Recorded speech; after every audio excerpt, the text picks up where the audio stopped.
Hoy es de esos días en que se celebra, se conmemora la memoria histórica, el hecho pasado, esa memoria olvidada, esa que nos da continuidad e identidad como pueblo. Hemos sido un pueblo que ha intentado borrar de su historia hechos trascendentes, momentos épicos, héroes comunes y corrientes, pero que dieron o arriesgaron su vida por esta nación, como puede ser el caso del conocido pero gran héroe Juan Lorenzo Colipí. Sin embargo, hoy nos fundimos en el sentimiento nacional no para rememorar a un héroe, sino un acto heroico, un acto que tiene como protagonistas a más de 60 jóvenes idealistas, jóvenes soñadores, patriotas, que lucharon contra un sistema macabro y corrupto, jóvenes que hoy nos recuerdan que debemos izar las banderas de la nación en aras de romper las cadenas contra el imperio globalista. Un día como hoy nos recuerda que la historia aún no termina. Los hechos de hace 82 años atrás nos recuerdan que tenemos una deuda, que el enemigo aún no cae. Por el contrario, ha sido fortalecido, ha crecido y en complicidad de una élite dirigente y política, tal cual como antaño. Hoy Mordor es más oscuro que nunca y el ojo de la torre tiene más aliados fuertes que desean esclavizar a los pueblos libres. Esta historia trata del nacionalismo chileno de los años 30, dirigido por Jorge González Fontmaret. Se hallaba compuesto por gente de todas las clases, principalmente del pueblo y de la clase media, y también habían allí aristócratas, en unión y hermandad total. Al jefe, González Fontmaret, lo sucedía otro tanto, y se destacaba por su hombría, su valentía, su lenguaje directo, su odio a la mentira y su amor a la verdad, lo que demostraba en todos los actos de su vida, pasando a ser por ello un fenómeno único en la política de este país y quizás del mundo. El nacionalismo chileno atacaba frontalmente al liberalismo político y al capitalismo, representado por el gobierno de Arturo Alessandri Palma, al mismo tiempo que al marxismo y a la lucha de clases, colocándose por encima de la división de izquierda y derecha que hasta hoy impera como consigna y dogma de las democracias. Había llevado 3 diputados al Congreso, uno de ellos el propio jefe, Fontmaret, donde libraban batallas campales. Un 21 de mayo de 1937, los nacionalistas colocaron petardos en los árboles de la entrada del edificio del Congreso que hicieron detonar por control remoto, en el momento en que el presidente entraba a leer su mensaje anual al país. Y ya en el salón plenario, González Fontmaret desenfundó su pistola y disparó un balazo al techo en símbolo de protesta. El escándalo y la confusión fueron enormes. Todos se abalanzaron contra los nacionalistas y al jefe lo golpearon entre varios. Se llamó a la policía y Fontmaret se atrincheró en uno de los cuartos del edificio. Curiosamente, le defendió su mayor enemigo, el diputado Gabriel González Videlas, quien, a su vez, fue golpeado y arrojado al suelo por los carabineros.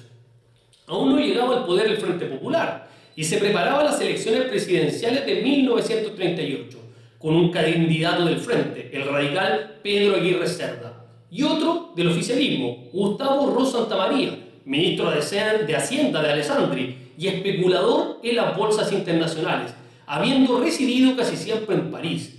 Era el abanderado de la oligarquía del dinero en Chile y a no mediar un milagro sería el próximo gobernante de este país. Contra él combatían el nacionalismo y la izquierda, cada uno por su lado. Las nacionalistas habían levantado la candidatura del general Carlos Ibáñez del Campo, quien, más de una década antes, se tomó el poder, siendo obligado a dimitir en 1931. Había intentado hacer un gobierno diferente en Chile. Gran impresión causaban esos jóvenes nacionalistas, marchando por las principales calles de Santiago, con sus banderas con los colores de la patria vieja, con sus uniformes de pardo color, sus gorras y sus cinturones con una hebilla de bronce pesada representaban la temple de nobles caballeros, como unos rayos de fuerza que todo lo iluminaban. Adelante, en un grupo abigarrado y aguerrido iban los jerarcas, rodeando al jefe, Mauricio Monea, Carlos Keller, Javier Cos, Gustavo Vargas Molinare, Ángel Guarelo, Óscar Jiménez Pinochet, César Parada, Luis Correa Prieto, Ruperto Álamos Santa Cruz, Alfredo Leaplaza, Guillermo el Willy Ramírez y otros más. También formaban en estas marchas alegres y soñadores, venidos de Valparaíso, muy jóvenes como Julio Velasco y Juan Diego Dávila. Y era hermoso verlos pasar llenando las calles de lado a lado, con sus bandas y sus canciones viriles, su entusiasmo y la claridad de los rostros y expresiones. también aquellos que salían a vender el periódico Trabajo y lo gritaban como dando una orden militar. La gente los miraba con simpatía creciente y admiraba su valentía contagiosa y su idealismo. Y fue así como llegó ese último día, anterior a la catástrofe, que cambiaría para siempre la historia de esta patria misteriosa, sagrada y penitente. Nada lo hacía presagiar. Tanto González Fumbarés como Ibáñez también sospechaban que las elecciones iban a ser manejadas fraudulentamente por Alessandri para entregarle el gobierno a Ros Santamaría y así perpetuar la dictadura del dinero en Chile y su dependencia del imperialismo extranjero. Al parecer, ambos decidieron adelantarse a los acontecimientos y dar un golpe, que derrocara a Alessandri, llamando luego a elecciones libres y limpias. Esto es lo que se decía en aquel momento. Ibáñez habría asegurado el compromiso del ejército en el golpe, y para ello se eligió un contacto, el coronel Caupolicán Clavel Dinator, hombre calculador y de la vida con un compás. El día anterior al golpe se realizó una marcha de los nacionalistas y los ibañistas en Santiago. Se llamó Marcha de la Victoria. Fue algo increíble, jamás visto. Venían nacionalistas de todas partes del país. Las filas y pelotones uniformados aún no terminaban de salir de la estación central, en la Alameda, cuando ya otros habían llegado a la Plaza Italia, junto a la estatua del general Baquedano.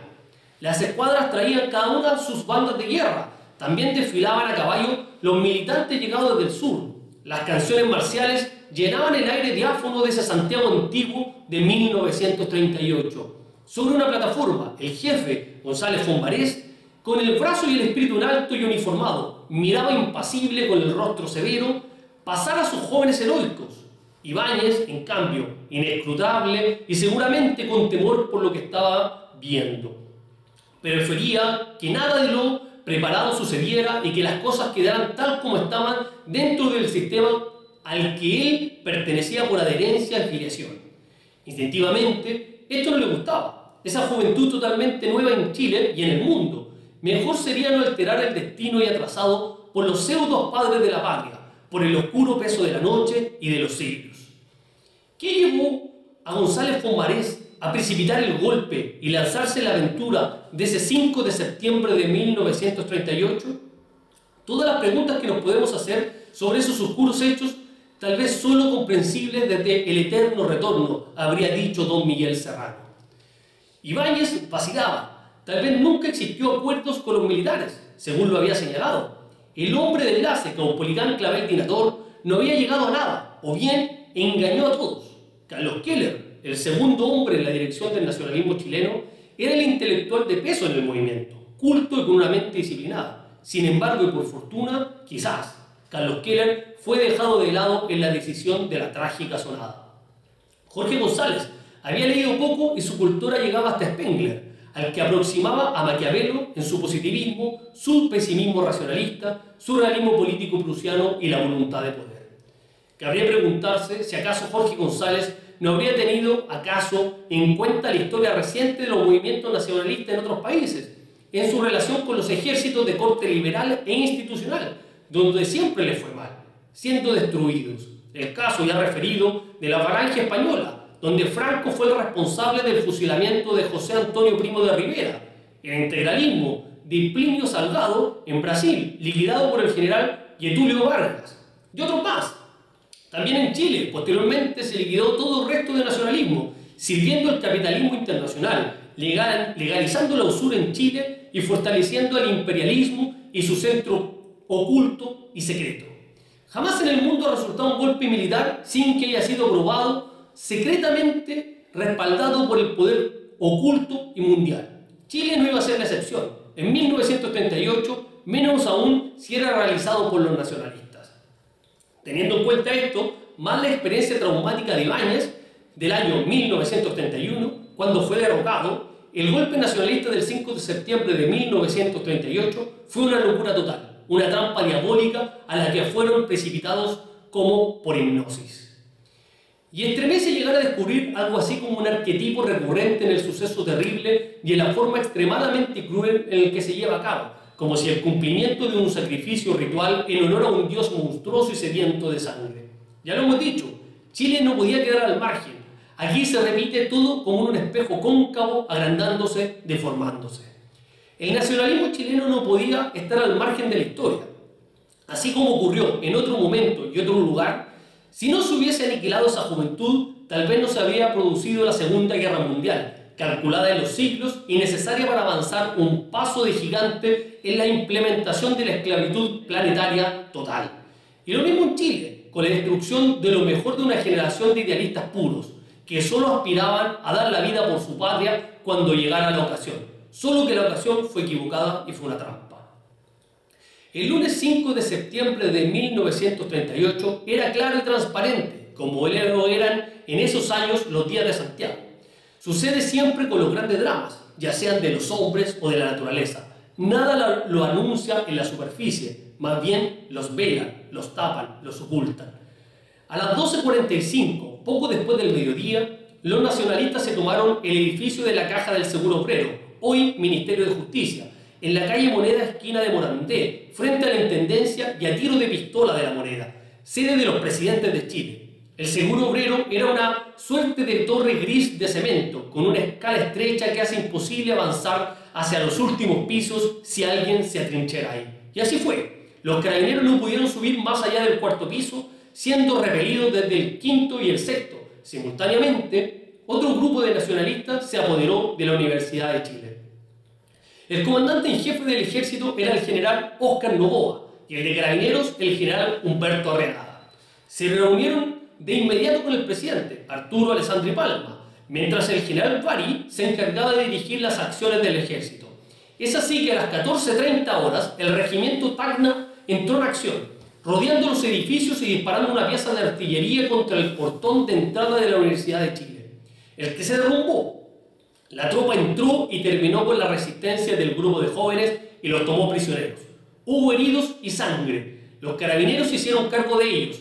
La fotografía de esos muchachos caminando con los brazos en alto por la calle Morandé y mirando el edificio del Seguro Obrero, donde aún resistían sus camaradas, es un documento de la historia olvidada. Desgraciadamente, en la Caja del Seguro Obrero, las cosas del comienzo marcharon de un modo distinto, dándole un tinte fatal. Un carabinero de guardia en la puerta trató de impedir la entrada de los nacionalistas, desenfundando su revólver, y fue ultimado. Pero ni esto puede justificar el furor homicida de los actos con que se pondría fin al drama. Desde ese mediodía hasta la noche de ese fatídico lunes 5 de septiembre, las armas no cesaron de disparar contra la Torre de Sangre, como más tarde sería conocida. Toda clase de armas, desde pistolas a fusiles y ametralladoras. Existía el convencimiento de que también se usaría la artillería del ejército como en la universidad. Mientras tanto, Alessandri Palma almorzaba en la Moneda y el general Arriagada, al mando de los carabineros, después de disparar hasta cansarse con su carabina, se detenía un momento para ir a hablar con el presidente y recibir sus órdenes últimas. Y tenía que esperar, pues estaba almorzando. Ya el presidente habría recibido sus propias órdenes y con su conciencia tranquila deseaba terminar su almuerzo para, a su vez, transmitirla a los ejecutadores. ¿Y qué pasaba con el ejército y con el general Ibáñez? Ya hemos visto cómo el regimiento Tacna entró en escena. En lugar de ir en apoyo a los nacionalistas, trató de acribillarles. En ese mismo momento, toda esperanza de una acción militar favorable se había desvanecido. Si en el Seguro Obrero seguían resistiendo los nacionalistas, era porque nada sabían de lo sucedido en la universidad y por su código de honor. En los primeros intercambios de disparos había caído muerto Gerardo Gelmeyer, joven y valiente líder. Ahora, al ver pasar brazos en alto y rendidos a sus camaradas de la universidad, debían haber comprendido que todo se acababa. Pero esperaban las órdenes de su jefe, Jorge González Fonbarés, quien se comunicaba con ellos por radio desde la casa de Enrique Zorrilla Concha, en la calle Ministro Carvajal 33, donde habían establecido con Óscar Jiménez Pinochet y Pedro del Campo su cuartel general. Ya al conocer las primeras noticias del golpe nacionalista, Ibáñez partió cobardemente a entregarse al cuartel del Regimiento de Infantería de San Bernardo. Con este solo gesto impedía toda acción militar de apoyo, daba un golpe de gracia a la sonada, la espuria traición. El arquetipo del viejo ritual satánico se ponía en acción, se constelaba. Lo que viene se conoce, pero no se cuenta, no se relata ni se enseña. Sin embargo, ha sido testificado por el auditor militar Leonidas Bravo, que estaba presente y debió registrar los hechos. Lo relata en su libro titulado Lo que supo un auditor de guerra. La orden, dada al final al general de carabineros Humberto Arriagada, luego de que hubo terminado de almorzar el liberal Alessandri, y que éste a su vez dio a sus oficiales que la transmitiera a las tropas, fue: mátenlos a todos, que no quede uno con vida. Los jóvenes nacionalistas que se habían rendido en la universidad ya iban marchando en filas por la calle Bandera entre Agustinas y Huérfanos, en dirección al cuartel de la Dirección de Investigaciones, cuando los alcanzó un oficial de la policía a la carrera y les dio la orden de retornar. Les hicieron entrar al edificio del Seguro Obrero. Ordenaron a uno de los muchachos que subiera las escaleras, aún inexpugnables, y les pidiera a sus camaradas que se rindieran, porque ya todo había terminado y que nada les sucedería, al igual que a ellos, los de la universidad. Tras varios viajes, los que resistían fueron convencidos y empezaron a bajar con sus pañuelos y sus camisas en las manos como banderas blancas. Y allí mismo se inició la masacre. Cuando se dieron cuenta de que iban a ser asesinados, algunos de ellos entonaron su himno de combate, como lo hacen los héroes de la patria, mientras Pedro Molleda, con grito valiente y poético, entonaba: no importa, camaradas, nuestra sangre salvará a Chile. Murieron creyendo que al final el movimiento triunfaría, que el ejército saldría en apoyo de su causa para salvar la patria. En tanto amaron y por lo que inmolaron sus jóvenes vidas. Su premio estuvo en que ellos se fueron aún jóvenes, sin tener que envejecer, para conocer las derrotas y la destrucción de un sueño tras otro, de un ideal grandioso que no se realizó aquí, en esta tierra chilena, siempre defraudada, engañada y vejada en su sublime belleza, en la luz de sus cimas tan puras. Los mataron a todos, a puñaladas, a culatazos, tomándolos, ya heridos, entre dos carabineros, uno de los brazos y otro de los pies, para ultimarles, azotándolos contra el muro y para que no se oyeran los disparos en la calle y para que las balas no rebotaran en las paredes y los hirieran a ellos mismos. Luego les robaron, le despojaron de todo, cortaron sus dedos para quedarse con los anillos, sus manos para llevarse los relojes de pulsera. Fue una increíble masacre. El auditor Bravo cuenta que cuando entró y trató de subir por las escaleras, se lo impedían los cadáveres mutilados y la sangre que corría por los escalones. Los cadáveres todos tenían los brazos abiertos, lo que prueba que se hallaban rendidos cuando fueron masacrados. En la Universidad de Chile también vio muertos y charcos de sangre. Este auditor confirma el acuerdo total de Ibáñez con el golpe y cómo él, al entregarse a la Escuela de Infantería en San Bernardo, bajo el mando del coronel Guillermo Barrios Tirado, no cumplió con el compromiso contraído de buscar refugio en la Escuela de Caballería en Santiago o en el Regimiento Win. Además, le dio a entender al coronel Barrios que él no sabía nada del golpe. Se salvaron solo 4 nacionalistas, ocultos bajo los cadáveres, tomándoseles por muertos. Allí llegó de pronto el parlamentario Raúl Marín Balmaceda, quien había escuchado desde la calle los disparos. Forzó la entrada, haciendo valer su fuero parlamentario. Horrorizado ante el espectáculo, gritó: ¿hay alguien vivo? Soy el diputado Raúl Marín y vengo a ayudarles a salvarles. Entonces, como fantasmas, se levantaron de entre los muertos los 4 nacionalistas sobrevivientes. Raúl Marín extendió sus brazos y, tratando de cubrirlos a los 4 y de abrazarles, se los llevó a la calle, cubiertos ahora todos ellos en la sangre de los seres inmolados. Conocer este hecho histórico nos permite hacer una determinada reflexión social, que, como señala Umberto Giannini, no ocurre esencialmente en relación con el espacio, sino en relación con el tiempo, en una reflexión que no la cumple el individuo, sino la sociedad histórica a la que el individuo pertenece. Esta reflexión hace directa relación con el concepto de recuperación, esa recuperación que hace la sociedad histórica de su experiencia pasada, de su memoria que se entiende de su historia, de su sensibilidad artística, ceremonia, fiestas, batallas, luchas y matanzas. Tiene que ver con lo que Jean-Baptiste Vico denomina traspaso de mundo, ese traspaso que se hace de una generación a otra. Este es el modo mediante el cual un grupo humano, una comunidad, se reconoce como una sociedad con identidad histórica. Como lo diría Kierkegaard, cada ser humano y toda la especie. que no es más que concebirnos como seres humanos, como entes concretos en la historia, donde debemos el ser a nuestros padres y a su vez a cada uno de nuestros antepasados, necesariamente a cada uno, lo que Giannini nombra como el misterio de la unidad específica, consistente en que cada quien es un ser contingente justo por depender de modo necesario de cada uno de los eslabones de esta cadena solidaria de sus antepasados. Podemos aquí hablar de la deuda del ser, que es otro modo de expresar la fragilidad de la contingencia. Una deuda representa algo para aquel que conoce o puede llegar a conocer el valor de lo recibido y puede responder por él. El concepto de deuda es así eminentemente valórico, es decir, ser es igual a bien, por lo cual recibir el ser es equivalente a recibir la existencia como valor. Entendiendo nuestra deuda con lo pasado, se puede entender lo que nos señala Heidegger, el ser humano arrojado a sus posibilidades, no solo como una descripción ontológica, sino como una recuesta causa de la humanidad que se debe a una humanidad en estado de nuda indefensión. Por esto, una sociedad que agota su tiempo solo en exportar frutas y minerales, en abrir bancos y farmacias, y en el proyecto mezquino de reducir la educación a modos de ganarse la vida, en fin, una sociedad marchando con los ojos cerrados hacia donde la lleva el mercado, termina siendo la negación de una sociedad histórica.